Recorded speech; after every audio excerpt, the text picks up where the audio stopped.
नमस्कार साथियों। आज हम अपने चैनल के माध्यम से आज एक वीर पुरुष के बलिदान दिवस की कथा आपको सुनाने जा रहे हैं, जिसका नाम था बंदा बैरागी। उनका जन्म 1670 राजौरी कश्मीर में हुआ था। वास्तविक नाम लक्ष्मण दास। युवा व्यवस्था में शिकार खेलते समय उन्होंने एक गर्भवती हिरनी पर तीर चला दिया। इससे उनके पेट से शिशु निकला और तड़प कर वहीं मर गया। यह देखकर उनका मन खिन्न हो गया। उन्होंने अपना नाम माधो दास रख लिया और घर छोड़कर तीर्थ यात्रा पे चले। उनके साधुओं से योग साधना सीखी और फिर नांदेड़ में कुटिया बनाकर रहने लगे। इसी दौरान सन 1708 में गुरु गोविंद सिंह जी माधो दास की कुटिया में आए। उनके चारों पुत्र बलिदान हो चुके थे।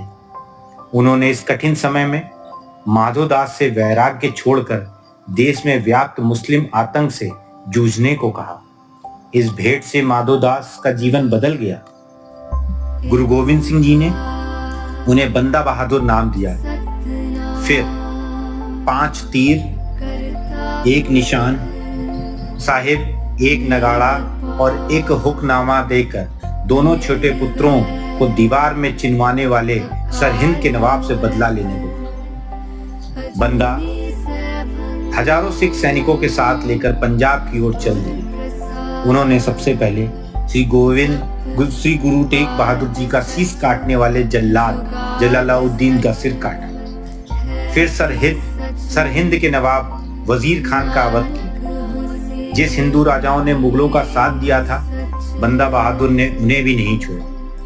इससे चारों ओर उनके नाम की धूम मच गई। उनके पराक्रम से भयभीत मुगलों ने 10 लाख फौज लेकर उन पर हमला किया और विश्वासघात से 17 दिसंबर 1715 को उन्हें पकड़ लिया। उन्हें लोहे के पिंजड़े में बंद कर हाथी पर लाद कर सड़क मार्ग से दिल्ली लाया गया। उनके साथ हजारों सिख भी कैद किए गए। इनमें बंदा के वे 740 साथी भी थे जो प्रारंभ से ही उनके साथ थे। युद्ध में वीरगति पाए सिखों के सिर काटकर उन्हें भाले की नोक पर लगाकर टांग कर दिल्ली लाया गया। रास्ते भर गर्म चिमटों से बंदा बैरागी का मांस नोचता रहा। कांजियों ने बंदा और उनके साथियों को मुसलमान बनने को कहा, पर सबने यह प्रस्ताव ठुकरा दिया। दिल्ली में आज जहां हार्डिंग लाइब्रेरी है, वहां 7 मार्च सन 1716 से प्रतिदिन 100 वीरों की हत्या की जाने लगी। एक दरबारी मोहम्मद अमीन से पूछा, तुमने ऐसे बुरे काम क्यों किए जिससे तुम्हारी यह दुर्दशा हो रही है? बंदा ने सीना फुलाकर सर्वज्ञ उत्तर दिया, मैं तो प्रजा के पीड़ितों को दंड देने के लिए परम पिता परमेश्वर के हाथ का शस्त्र था। क्या तुमने सुना नहीं कि जब संसार में दुष्टों की संख्या बढ़ जाती है तो वह मेरे जैसे किसी सेवक को धरती पर भेजता है। बंदा से पूछा गया कि वह कैसी मौत मरना चाहते हैं। बंदा ने उत्तर दिया, मैं अब मौत से नहीं डरता, क्योंकि यह शरीर ही दुख का मूल है। यह सुनकर सब और सन्नाटा छा गया। भयभीत करने के लिए उनके 5 वर्षीय पुत्र अजय सिंह को उनकी गोद में लेटाकर बंदा के हाथ में छुरा देकर उसको मारने को कहा। बंदा ने इससे इनकार कर दिया। इस पर जल्लाद ने उस बच्चे के 2 टुकड़े करके उसके दिल का मांस बंदा के मुंह में ठूस दिया। पर वे तो इन सब के ऊपर उठ चुके थे। गर्म चिमटों से मांस नोचे जाने के कारण उनके शरीर में केवल हड्डियां शेष थी। फिर भी 8 जून सन 1716 को उस वीर को हाथी से कुचलवा दिया।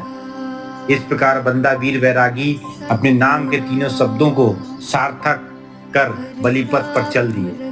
मुगलों जैसे ही क्रूर आज के वामपंथी हैं, जिन्हें बंदा बैरागी में ऐसा कुछ नहीं दिखा जो पुस्तकों में एक पैराग्राफ भी उसको समर्पित किया जाता। वो तो भला हुआ श्री रविन्द्रनाथ टैगोर, वीर सावरकर और मैथिली शरण गुप्त ने ईस्ट इंडिया कंपनी के रिकॉर्ड्स के आधार पर बंदा बैरागी पर ग्रंथ रचे, और वरना हिंदुओं के लिए सर्वोच्च बलिदान करने वाले बंदा बैरागी का नाम हमें आज कभी ना पता होगा। जय वीर बंदा बैरागी जी। जो बोले सो निहाल। सत श्री अकाल।